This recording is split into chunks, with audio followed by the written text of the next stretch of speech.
अस्सलाम वालेकुम जी स्टूडेंट्स, आवाज आ रही है आप लोगों को मेरी?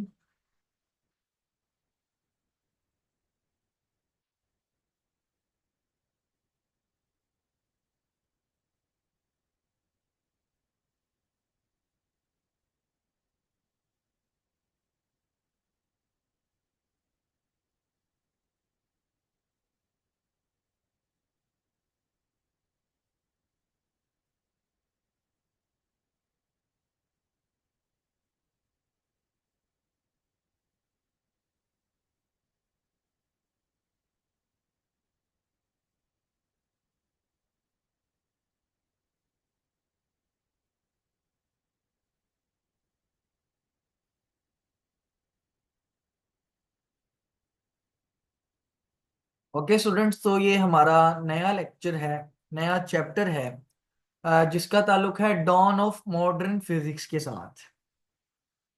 तो अब इसके ऊपर हम डिटेल में बात करेंगे कि ये जो डॉन ऑफ मॉडर्न फिजिक्स है इसका मतलब क्या होता है।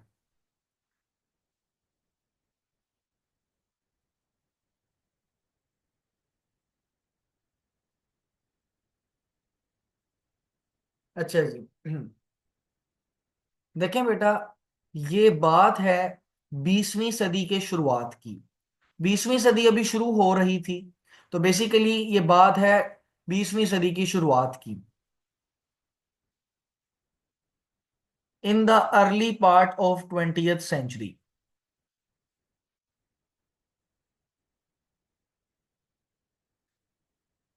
अब 20वीं सदी की जब शुरुआत हो रही थी तो हमारे जितने भी साइंटिस्ट थे उन्होंने ये सोचा कि जितनी भी फिजिक्स के अंदर प्रॉब्लम्स थी वो सब सॉल्व हो चुकी हैं, क्योंकि न्यूटन के लॉस डिस्कवर हो चुके थे।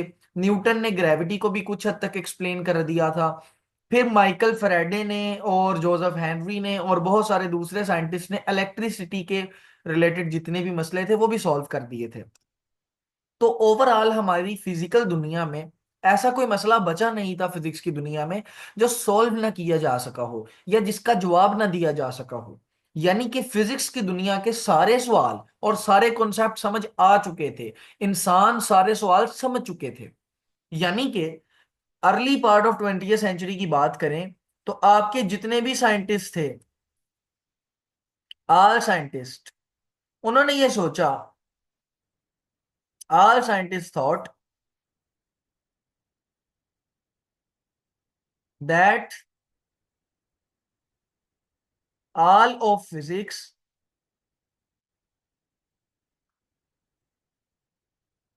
has been understood। उन्होंने ये सोचा कि सारी फिजिक्स हम समझ चुके हैं, सारी प्रॉब्लम्स हम सॉल्व कर चुके हैं। एंड और देयर्स नथिंग लेफ्ट, और कुछ बचा नहीं है।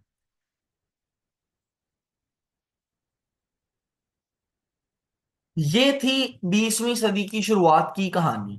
यानी कि 20वीं सदी का अर्ली पार्ट था, 20वीं सदी अभी शुरू हो रही थी और बहुत सारे साइंटिस्ट ये सोचने लगे कि फिजिक्स की सारी प्रॉब्लम सॉल्व हो चुकी हैं, ऐसा कोई मसला रहा नहीं जो सॉल्व ना किया जा सके।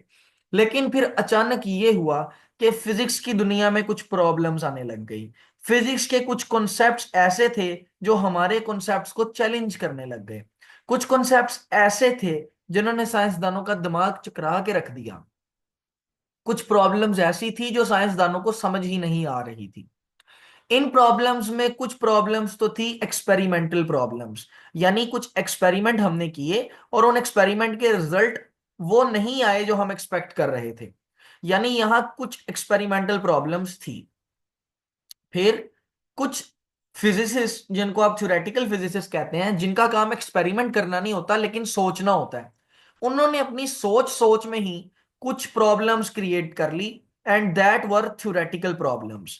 और ये प्रॉब्लम्स भी हम अपनी नॉर्मल फिजिक्स से, जो कि हमने उस वक्त तक डिस्कवर की थी, सॉल्व या समझ नहीं पा रहे थे। ये मसला है। लेकिन सवाल ये पैदा होता है कि ये अचानक प्रॉब्लम साइंसदानों के सामने कैसे आई।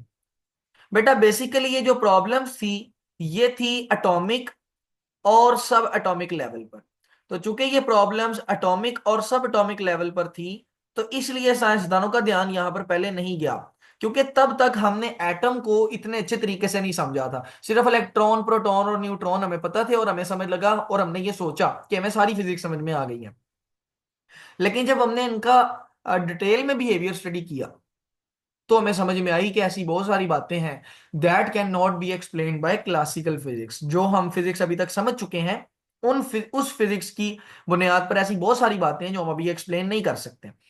तो जो एटॉमिक लेवल था या सब एटॉमिक लेवल था उसकी बातें बेसिकली कुछ इस तरह की थी, उसके बिहेवियर कुछ इस तरह के थे that can not be explained bye classical physics, जिनको क्लासिकल फिजिक्स समझा नहीं पा रही थी, सुझा नहीं पा रही थी। साइंटिस्ट फिर परेशान हो गए। तो बेसिकली कहानी फिर से मैं शुरू करता हूं। 20वीं सदी की शुरुआत थी। सारे साइंटिस्ट ये समझे कि हम सारी फिजिक्स समझ चुके हैं और कुछ मजीद नहीं बचा, फिजिक्स खत्म हो चुकी है।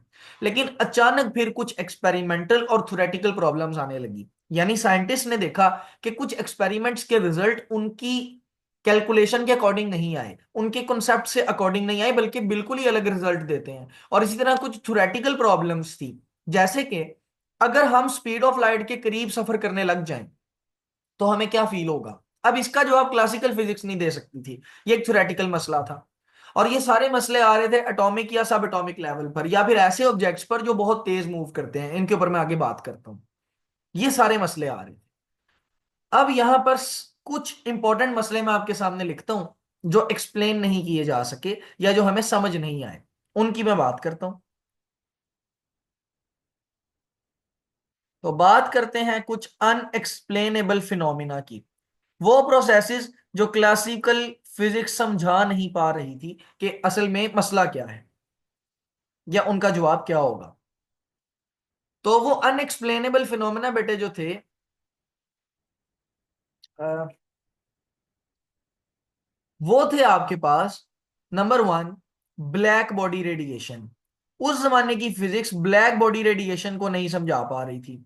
अब ये ब्लैक बॉडी रेडिएशन क्या होती है, अगला लेक्चर हम अगले से अगला लेक्चर इंशाल्लाह इसके ऊपर करेंगे। आगे ये वाला आर्टिकल भी इसी चैप्टर का ऐसा है, तो हम देखेंगे कि इसमें ऐसा क्या मसला था जो क्लासिकल फिजिक्स नहीं समझा पा रही थी। बेटा उसके बाद एक मसला था फोटो इलेक्ट्रिक इफेक्ट का। अब इसको भी हम इसी चैप्टर के अंदर डिस्कस करेंगे कि ये मसला था क्या। लेकिन इस मसले को भी क्लासिकल फिजिक्स में हम नहीं समझ पा रहे थे। एक मसला था invariance of speed of light का, यानी कि स्पीड ऑफ लाइट बदलती नहीं है।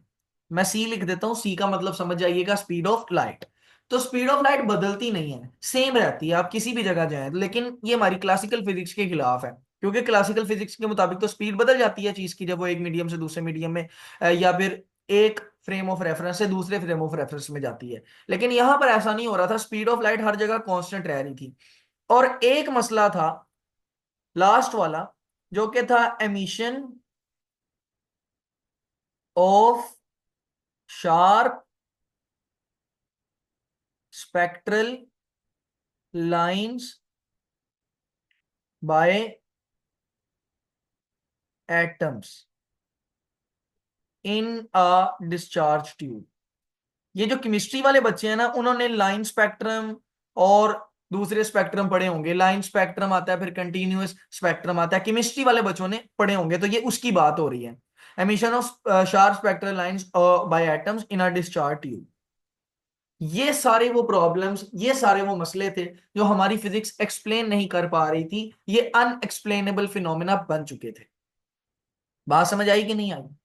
अब चूंकि ये सारे फिनोमेना हमारी फिजिक्स एक्सप्लेन नहीं कर पा रही थी, यानी मैं ये कह सकता हूं कि ये सारे फिनोमेना वो थे which can not be explain by classical physics, जिनको क्लासिकल फिजिक्स समझा नहीं पा रही थी। तो बेटा फिर हम लोगों ने किया क्या कि चूंकि क्लासिकल फिजिक्स तो इनको समझा नहीं पा रही थी, तो फिर हमें कुछ नई फिजिक्स बनानी पड़ी जो कि क्लासिकल फिजिक्स से अलग थी। और वो जो नई फिजिक्स हमने बनाई, that was called as modern physics.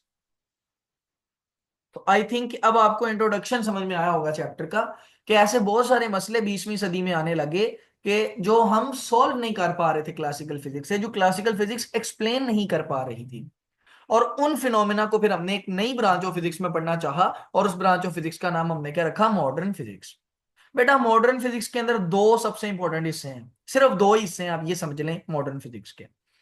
बेटा पहला हिस्सा इसका है रिलेटिविटी, जो कि हमारे प्यारे साइंटिस्ट एल्बर्ट आइंस्टाइन ने दी थी।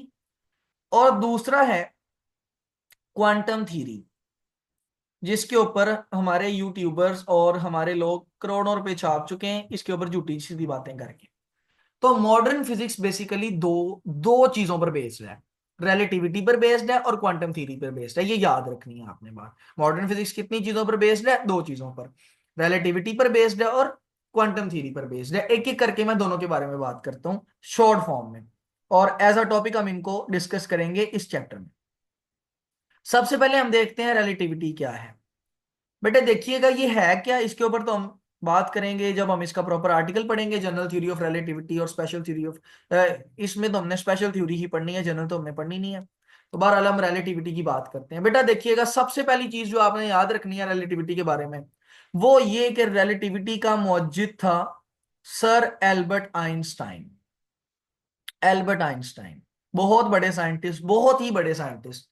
महज 25 साल की उम्र थी इनकी, महज 25 साल की। हमारे लोग 25 साल की उम्र में आप ये समझ लें कि उनको ये नहीं पता होता कि दुनिया का मतलब क्या है। और एल्बर्ट आइंस्टाइन ने 25 साल की उम्र में रिलेटिविटी डिस्कवर की थी। वो साइंस जो उनसे करोड़ों साल पहले लोग डिस्कवर नहीं कर सके थे, वो साइंस जिसको आज भी लोग समझें तो समझ नहीं आती, वो 25 साल की उम्र में रिलेटिविटी आइंस्टाइन ने डिस्कवर की थी। आप ये माने कि रिलेटिविटी पे आजकल लोग पीएचडी करते हैं, और पीएचडी करने के बाद 25-25 साल इसको पढ़ते हैं, फिर उनको समझ नहीं आती रिलेटिविटी। और एल्बर्ट आइंस्टाइन ने 25 साल की उम्र में रिलेटिविटी डिस्कवर करके दे दी थी। इतना बड़ा साइंटिस्ट, इतना बड़ा, इतना बड़ा और जहीन दिमाग। इसलिए हमें साइंटिस्ट की ट्रूली रिस्पेक्ट करनी चाहिए कि वो लोग स्क्रैच से कुछ हमें बना कर देते हैं, जिनको समझने में हमें हजारों साल लग जाते हैं, वो हमें बना के देते हैं वो चीजें। समझ आ रही है बात, मामले की इंटेंसिटी समझ आ रही है कि एल्बर्ट आइंस्टाइन कितनी बड़ी बला था। तो इसलिए रिस्पेक्ट किया करें। बेटा रिलेटिविटी आपके पास जो है ना, इसके दो हिस्से हैं। रिलेटिविटी के कुल मिला के ना दो हिस्से हैं, ये आपने याद रखना है। कौन कौन से दो हिस्से हैं जी? बेटा पहला हिस्सा रिलेटिविटी का है, वो है जी स्पेशल थ्योरी ऑफ रिलेटिविटी। मैं सिर्फ स्पेशल थ्योरी लिखता हूं जगह की कमी की वजह से, स्पेशल थ्योरी ऑफ रिलेटिविटी। और दूसरा हिस्सा बेटे जो रिलेटिविटी का है, वो है जनरल थ्योरी। ये याद रखना है। रिलेटिविटी के दो हिस्से हैं, एक आपके पास है स्पेशल थ्योरी और दूसरा हिस्सा कौन सा है? जनरल थ्योरी, याद रखना है। अच्छा अब ये भी याद रखिएगा कि स्पेशल थ्योरी एल्बर्ट आइंस्टाइन ने दी थी 1905 में, जब वो 25 साल के थे। एल्बर्ट आइंस्टाइन जब 25 साल के थे तो उन्होंने 1905 में ये स्पेशल थ्योरी ऑफ रिलेटिविटी दी। और फिर उन्होंने सन 1916 में तकरीबन 10 साल की लगातार मेहनत के बाद जनरल थ्योरी पेश की। ये एल्बर्ट आइंस्टाइन की फिजिक्स के लिए खिदमात थी। आई होप सो कि आपको ये बातें समझ आ गई होंगी। अब हम देखते हैं कि ये करती क्या है। ये जो थ्योरी हमने पढ़ी है, जनरल थ्योरी या स्पेशल थ्योरी, ये करती क्या है? बेटे याद रखिएगा कि रिलेटिविटी का, चाहे वो जनरल थ्योरी ऑफ रिलेटिविटी हो चाहे वो स्पेशल थ्योरी ऑफ रिलेटिविटी हो, उसका एक ही काम है, और वो ये है कि it basically explains behaviour of fast moving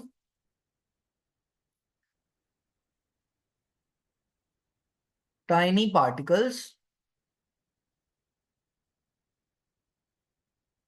close to speed of light.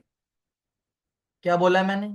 Relativity का काम क्या एक्सप्लेन करना है? रिलेटिविटी का काम है to explain the behaviour of fast moving particles, fast moving tiny particles. और वो ऐसे पार्टिकल्स होने चाहिए जिनकी स्पीड तकरीबन तकरीबन किसके बराबर होनी चाहिए? To the speed of light.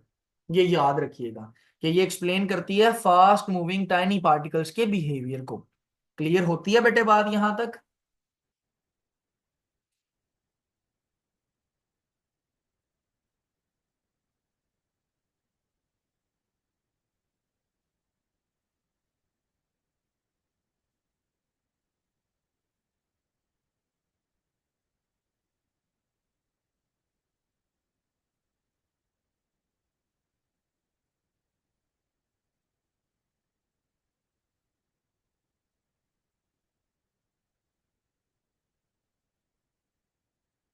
चलें जी, इसका स्क्रीनशॉट लें फिर हम आगे चलते हैं। रिलेटिविटी हमने समझ ली, मॉडर्न फिजिक्स के दो हिस्से थे ना, क्वांटम थ्योरी और रिलेटिविटी। तो रिलेटिविटी का हमने थोड़ा सा इंट्रोडक्शन लिया, अब हम क्वांटम थ्योरी के ऊपर चलते हैं जी। चलें बेटा, स्क्रीनशॉट ले लें इसका, 1 2 3, ओके चलें अब जरा देखें।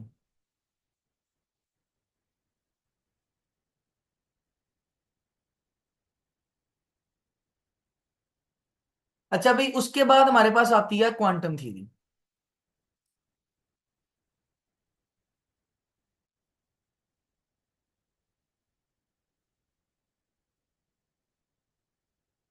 अब क्वांटम थ्योरी का ताल्लुक किसके साथ है जी, जरा देखिएगा।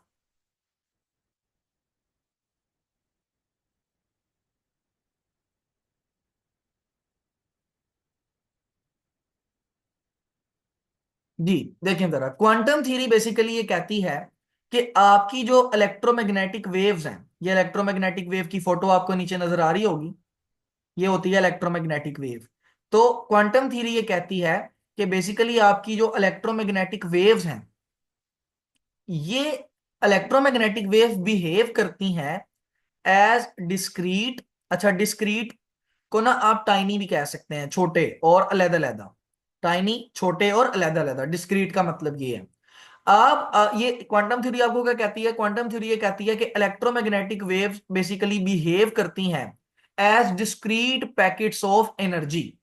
लगता है बात समझ नहीं आई, बात समझ नहीं आई, फिर समझे जरा, फिर समझे क्या कहती है क्वांटम थ्योरी।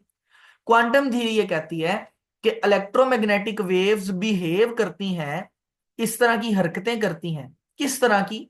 जिस तरह ये हो डिस्क्रीट एनर्जी के पैकेट्स, यानी एनर्जी के छोटे छोटे पैकेट्स। बेटा ये जो एनर्जी के छोटे छोटे पैकेट्स हैं ना, इन पैकेट्स को मैक्स प्लैंक कहता है फोटोन। यानी कि जितनी भी इलेक्ट्रोमैग्नेटिक वेव्स हैं, जिसमें आपकी लाइट आती है, जिसमें एक्सरेज आती हैं, अल्ट्रावायलेट, माइक्रोवेव्स, रेडियो वेव्स, ठीक है, गैमा रेज, ये सब आती हैं।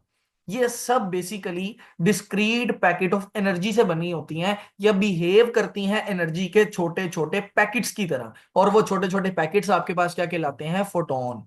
और यहां से आपने ये भी बात याद रखनी है कि क्वांटम थ्योरी में सबसे ज्यादा काम, सबसे ज्यादा वर्क जिस साइंटिस्ट ने किया है उसका नाम है मैक्स प्लैंक्स।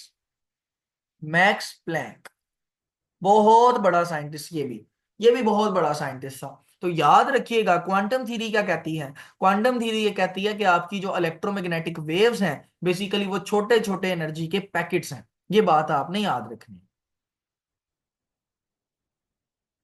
तो यहां पर ये मैंने आपकी इलेक्ट्रोमैग्नेटिक वेव्स रख दी, विच यू विल रिमेंबर। तो क्वांटम थ्योरी ये कहती है कि आपकी इलेक्ट्रोमैग्नेटिक वेव्स बेसिकली एनर्जी के छोटे छोटे पैकेट्स हैं। जी बच्चों, क्लियर है बात? अच्छा अब जरा देखिएगा, यहां पर हमने मॉडर्न फिजिक्स को तो एक्सप्लेन कर दिया। यानी मॉडर्न फिजिक्स दो चीजों के ऊपर बेस्ड है, रिलेटिविटी के ऊपर और क्वांटम थ्योरी के ऊपर। रिलेटिविटी क्या कहती है?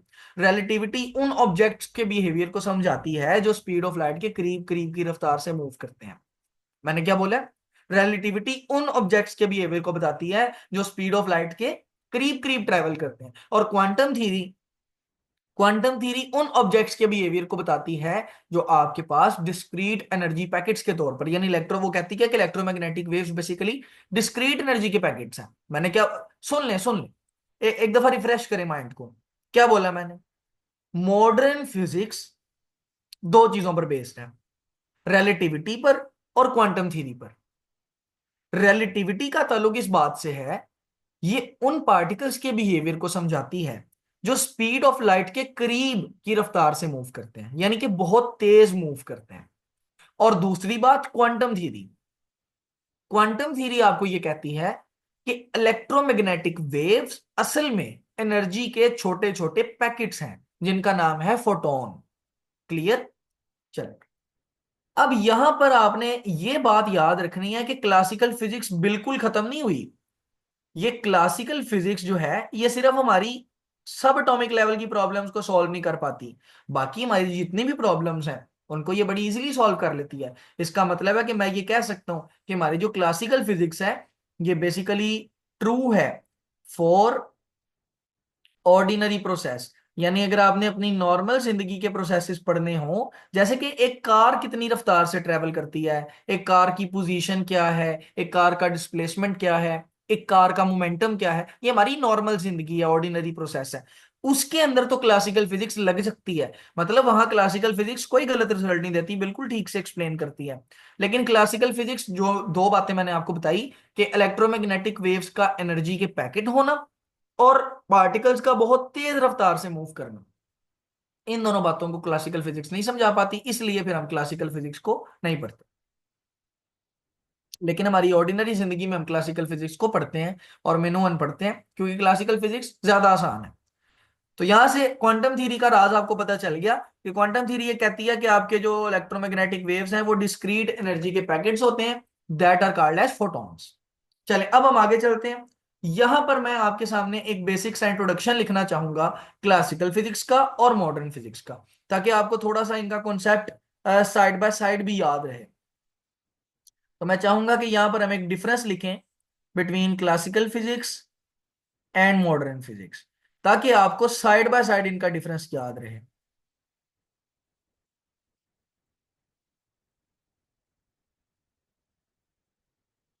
तो जरा तवज्जो से देखिएगा, आसान सा है, लेकिन इसमें बहुत सारी बातें आपकी मजीद क्लियर हो जाएंगी।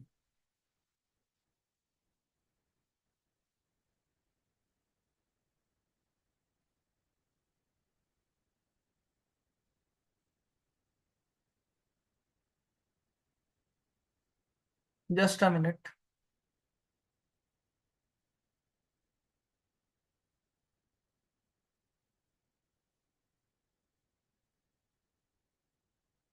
अच्छा जी, अब हम बात करते हैं क्लासिकल फिजिक्स और मॉडर्न फिजिक्स के दरमियान एक बेसिक से डिफरेंस के ऊपर। बेटा पहली बात याद रखनी है, क्लासिकल फिजिक्स वो फिजिक्स है जो बेसिकली हमने बनाई थी बिफोर 20th सेंचुरी।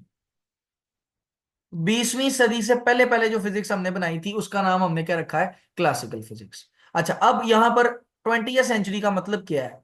बेटा 20th सेंचुरी का मतलब ये है कि ये फिजिक्स हमने बनाई थी बिफोर 1900s, 1900, सन 1900 से पहले। यानी सन 1900 से पहले जो फिजिक्स हम पढ़ते थे वो कौन सी फिजिक्स थी? वो थी क्लासिकल फिजिक्स। जबकि अगर हम बात करें मॉडर्न फिजिक्स की, तो ये वो फिजिक्स है जो हमने बनाई थी after 20th century.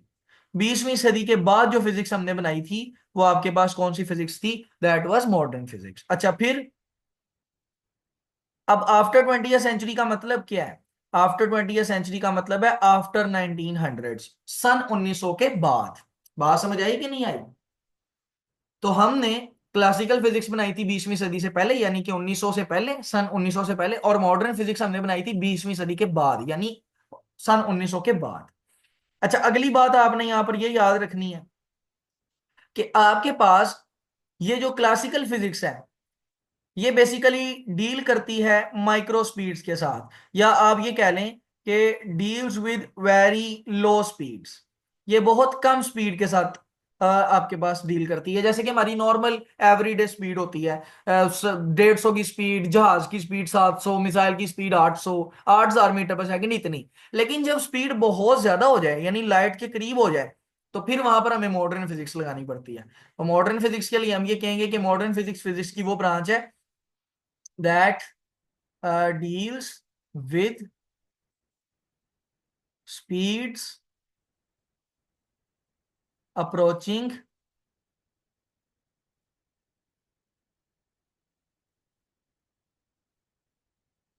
Speed of light. यानी कि मॉडर्न फिजिक्स का ताल्लुक किसके साथ है? मॉडर्न फिजिक्स का ताल्लुक उन स्पीड्स के साथ है जो स्पीड किसको अप्रोच कर रही होती हैं? Speed of light. यानी ये उन रफ्तारों के साथ डील करती है जो रफ्तारें तकरीबन तकरीबन स्पीड ऑफ लाइट के करीब होती हैं, यानी ऐसे पार्टिकल जो कि बहुत तेज मूव कर रहे हैं उनके साथ ये डील करती है। अच्छा, अगली चीज याद रखना कि इट डील्स फ्रॉम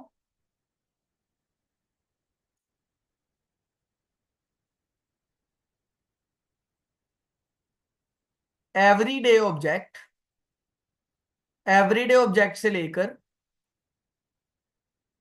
प्लैनेट्स तक ये चीज डील करती है। From everyday objects to planets, ये डील करती है। दूसरी जानिब अगर हम मॉडर्न फिजिक्स की बात करें, तो बेटा याद रखिएगा ये डील करती है एटॉमिक या सब एटॉमिक लेवल पे। पहली बात तो ये कि ये डील करती है एटॉमिक एंड सब एटॉमिक लेवल पे। मॉडर्न फिजिक्स का ताल्लुक है एटॉमिक और सब एटॉमिक लेवल प्लस, और इसका किसके साथ ताल्लुक है बेटा, और इसका ताल्लुक है ऐसे पार्टिकल्स के साथ, particles with velocity nearly equal to C. यानी इसका दूसरी चीज, इसका ताल्लुक इसके साथ है उन पार्टिकल्स के साथ जिसका जिनकी रफ्तार स्पीड ऑफ लाइट के इक्वल है। बात समझ आती कि नहीं आती, ये याद रखना है आपने। अच्छा, अब यहां पर ये बातें भी याद रखिएगा कि क्लासिकल फिजिक्स में सबसे इंपॉर्टेंट साइंटिस्ट दो हैं। क्लासिकल फिजिक्स के सबसे इंपॉर्टेंट साइंटिस्ट कौन है? दो। एक तो न्यूटन है और दूसरा है गैलीलियो गैलीलाई। ये दो सबसे इंपॉर्टेंट साइंटिस्ट हैं क्लासिकल फिजिक्स के, जिन्होंने क्लासिकल फिजिक्स में सबसे ज्यादा काम किया था। और मॉडर्न फिजिक्स के सबसे ज्यादा दो साइंटिस्ट मशहूर, या जिन्होंने सबसे ज्यादा काम किया, वो आप जान चुके हैं। रिलेटिविटी का मौजूद एल्बर्ट आइंस्टाइन थे, जिन्होंने सबसे ज्यादा काम किया। और दूसरी चीज जिन्होंने सबसे ज्यादा काम किया मॉडर्न फिजिक्स में, वो थे आपके पास मैक्स प्लैंक। ये दो बंदे ऐसे थे जिन्होंने सबसे ज्यादा काम किया है मॉडर्न फिजिक्स में। तो ये इन साइंटिस्ट के नाम भी आपने याद रखना है। बात समझ आई कि नहीं आई? यहां तक को प्रॉब्लम है तो बताएं। If there is a problem यहां तक मुझे बताएं, शाबाश जल्दी से।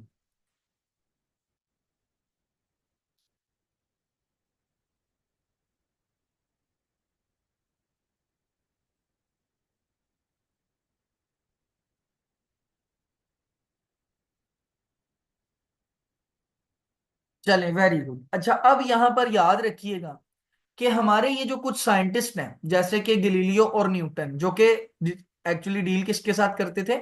जो कि डील करते थे क्लासिकल फिजिक्स के साथ। यानी ये जो हमारे साइंटिस्ट हैं, गैलीलियो एंड न्यूटन, ये क्या कहते थे बेसिकली?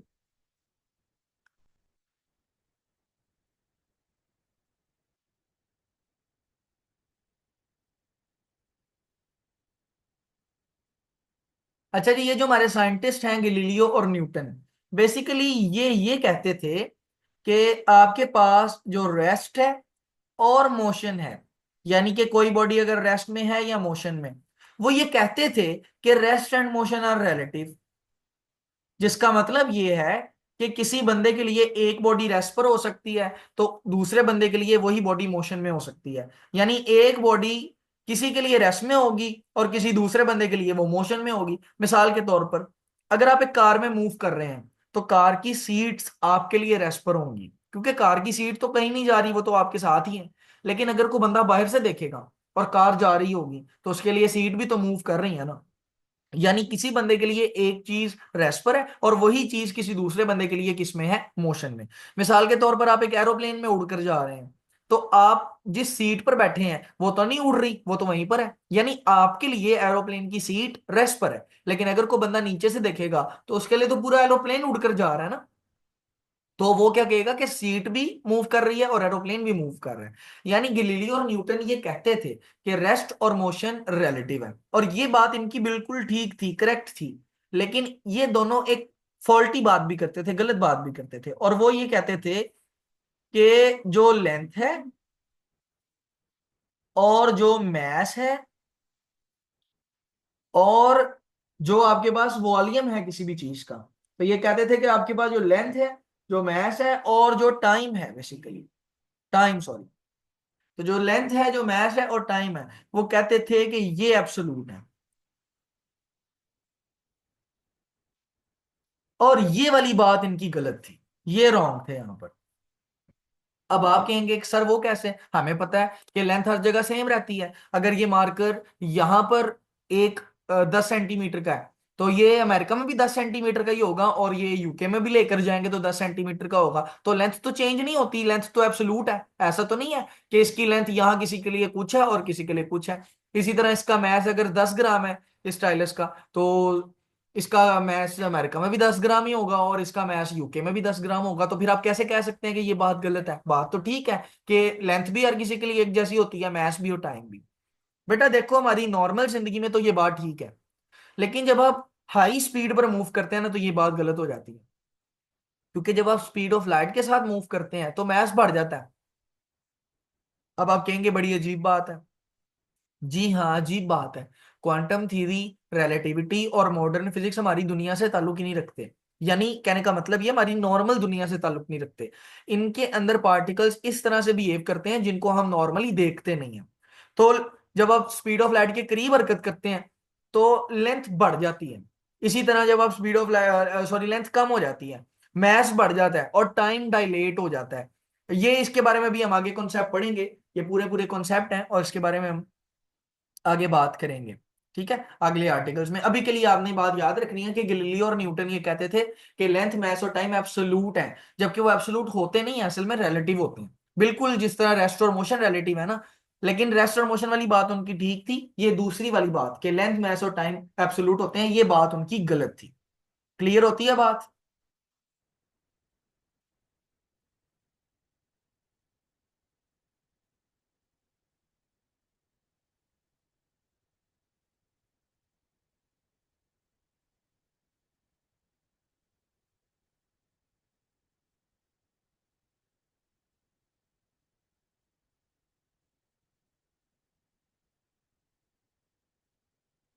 चलें, अच्छी बात है, स्क्रीनशॉट ले लें इसका शाबाश जल्दी से।